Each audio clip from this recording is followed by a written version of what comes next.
Thank you so much for joining me today. Today we are in the community of North Grove in Magnolia, Texas. This beautiful home that we're viewing currently is built by Perry Homes. It is called the 3295, which is the same as the square footage of this home. Now, this home is a 4-bedroom, 3.5 bath home. It's going to be priced a little above the $800,000 range.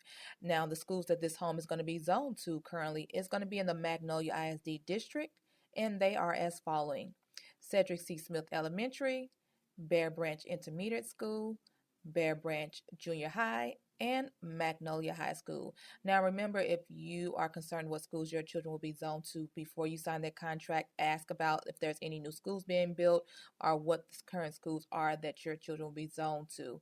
If you have any questions about this community builder or any real estate questions, leave them in the comment section below, and I'll be more than happy to answer them for you.